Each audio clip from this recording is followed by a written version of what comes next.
बिस्मिल्लाहिर्रहमानिर्रहीम। इय्याक नअबुदु व इय्याक नस्तईन। अस्सलाम वालेकुम। आप सब दोस्तों को अपने इस चैनल अर्ज़ मुक़द्दस पे खुश आमदीद कहता हूँ। बिलाखिर वो कहते हैं देर आए दुरुस्त आए। पीटीआई ने, पाकिस्तान तहरीक इंसाफ ने इलेक्शन कमिश्नर के ख़िलाफ़ पंजाब असम्बली से करारदाद मंजूर करवा ली। अब वो KPK असम्बली से करारदाद मंजूर करवाएंगे और इलेक्शन कमिश्नर को हटाने की कोशिश करेंगे। और ये इनका हक भी बनता है कि पिछले काफ़ी अरसे से इलेक्शन कमिश्नर जो है बिल्कुल यकतरफा फैसले करे जा रहे हैं। ये जो अभी पंजाब के 20 सीटों पर ज़िमनी इंतखाबात हुए हैं, ये भी इनका जो आखिरी बिल्कुल गलत फैसला था वो ये वाला था। बल्कि इसमें एक और था कि इन्होंने पिंडी की जो सीट में गिनती रुकवाई है वो भी इनके गले पड़ जाएगी कि आपने कोर्ट के आर्डर के बावजूद दोबारा से रिकाउंटिंग क्यों रुकवाई। तो ये सारी चीज़ें इनके खिलाफ सबूत के तौर पर जाएंगी। जो 20 सीटों पे ज़िमनी इंतखाबात वाली कहानी वो ये थी कि सुप्रीम कोर्ट ने और शायद लाहौर हाई कोर्ट ने यह फैसला दिया था कि जब इलेक्शन कमीशन ने यह फैसला किया था कि जितने भी मुनहरफ अरकान हैं वो डी सीट हो गए, तो डी सीट होने के बाद जो आइन कहता है उसी पार्टी के जो नए मुंतखब बंदे हैं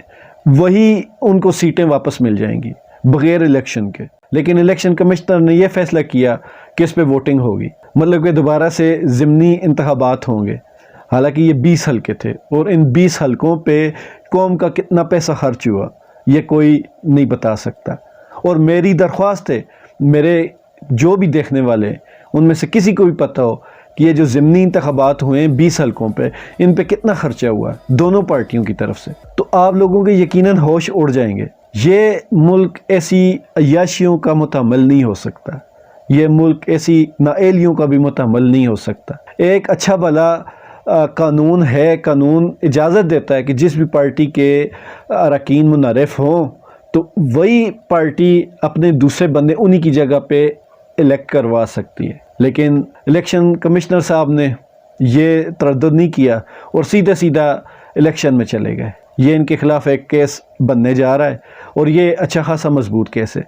फिर डस्का में ये ऐसे हुआ कि वहाँ की जो पार्टी वर्कर थे उन्होंने कोई चंद हलकों का कहा था कि इसमें आप रिकाउंटिंग या रीपोल करवा दें, और इलेक्शन कमिश्नर ने उसको उठाकर पूरे का पूरा ही इलेक्शन दोबारा करवाने का आर्डर कर दिया। फिर ऐसे कई मौके पर मतलब कि जहाँ इलेक्शन मुलतवी होना चाहिए था वहाँ नहीं हुआ और जहाँ नहीं होना चाहिए था वहाँ हो गया। तो ये बहुत सारी चीज़ें इनके खिलाफ जो जाएंगी। उसके बाद एक बहुत बड़ा ब्लंडर किया दोस्त मिज़ारी ने, और वो तो सुप्रीम कोर्ट ने उसको रोल बैक कर दिया। लेकिन मैं ये कहना चाहूँगा, अगर दोस्त मिज़ारी के ब्लंडर को देखा जाए और इस सारे जो ताम जाम हुआ इसको देखा जाए, तो ये जो इमरान खान के वफाकी वज़ीर हैं जो मुनहरफ हैं, जो PTI को छोड़ चुके हैं बज़ाहिर, लेकिन वो मान नहीं रहे। अब एक पार्टी लीडर अपने जितने भी उनके वज़रा हैं सबको हुक्म दिया कि आप इस्तीफ़ा दे दें, और सब ने इस्तीफ़ा जमा भी करवा दिया।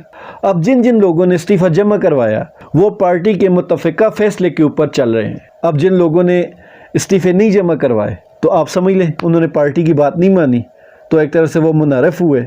और ये पार्लिमानी पार्टी का फ़ैसला था। सुप्रीम कोर्ट ने भी ये फ़ैसला किया है कि कोई भी जो फ़ैसला है वो पार्लिमानी पार्टी कर सकती, पार्टी का चेयरमैन या सरबराह नहीं कर सकता।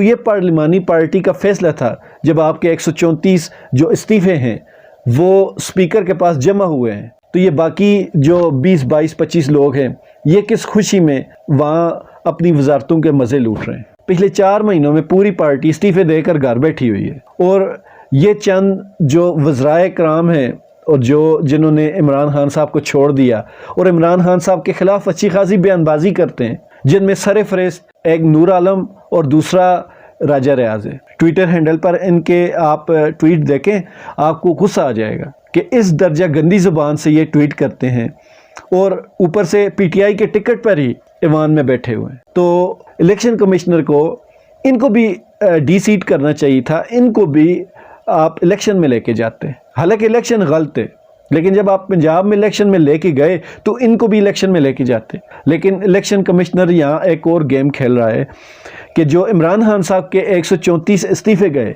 उनमें से सिर्फ 11 इस्तीफ़े منظور ہوئے اور ان 11 استعفوں پہ اگلے 60 دن کے اندر اندر ری پول ہونا ہے، مطلب کہ دوبارہ انتخاب ہونا ہے۔ تو اس کا مطلب یہ ہوا کہ آپ ایسی کر کے 11 کر کے اس پہ انتخابات کروائیں گے 60 دن کے اندر، تو ایسے تو آپ پورا یہ ٹائم لے لیں گے جو اس حکومت کا ایکچوئل 2023 کے اگست تک ٹائم بنتا ہے وہ تو آپ لے لیں گے۔ تو یہ چالاکیاں آپ کہیں اور جا کر کریں، اور مجھے لگتا ہے کہ پی ٹی آئی نے یہاں پر غلطی کی۔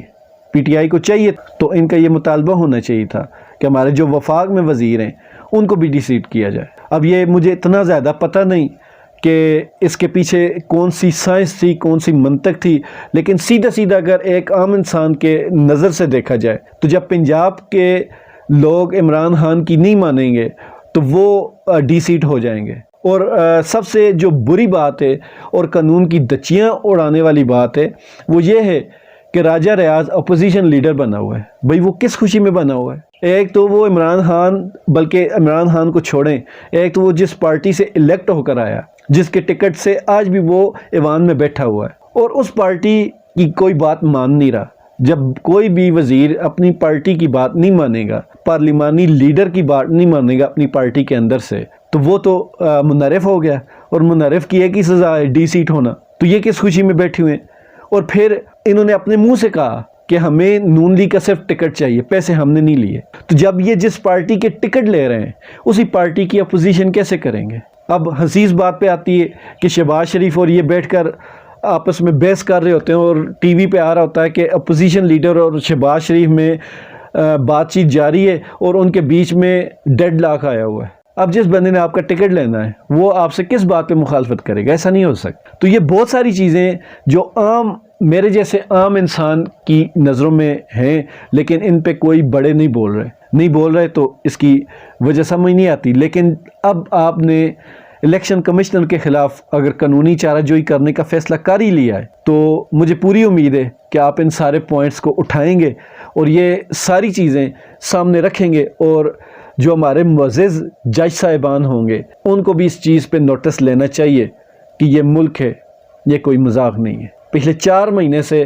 اس ملک میں جو مذاق چل رہا ہے، آپ یقین جانیں چھوٹا سا بچہ بھی سمجھتا کہ یہ مذاق ہو رہا ہے۔ آپ کے جو اتنے بڑے بڑے دماغ مل کر جو قانونی نکتے اٹھاتے ہیں وہ ہمارے ہاں چھوٹے چھوٹے بچے کہہ رہے ہوتے ہیں کہ یہ جھوٹ بول رہا ہے۔ تو سر، آپ اگر کوئی پلاننگ کرنی بھی ہے یا کوئی رجیم چینج آپریشن کا حصہ بننا بھی ہے تو کم از کم اتنا اچھا سکرپٹ ضرور لکھیں کہ دنیا میں ہمارا مذاق نہ بنے۔ جب سکرپٹ اچھا ہوگا تو دنیا یہ کہے گی کہ واقعی انہوں نے بہت کمال ہوشیاری سے یہ کام کیا۔ آپ تو اس بے ڈنگے طریقے سے یہ کام کر رہے ہیں رجیم چینج کا کہ پوری دنیا میں ہمارے اوپر تھو ہو رہی ہے۔ ہر بندہ جانتا ہے کہ یہ ڈرامہ ہے، ہر بندہ آپ کی اصلیت جان چکا ہے۔ تو امید ہے کہ اب آہستہ آہستہ ساری چیزیں کھلنا شروع ہو گئی، اور مجھے یہ بھی امید ہے کہ ہمارے ادارے دوبارہ سے پاکستان کا سوچنا شروع کر دیں گے، اور ویسے بھی ہر بندے کو اچھی امید رکھنی چاہیے۔ انشاءاللہ تعالی پاکستان ایک دن ضرور اپنے پاؤں پر کھڑا ہوگا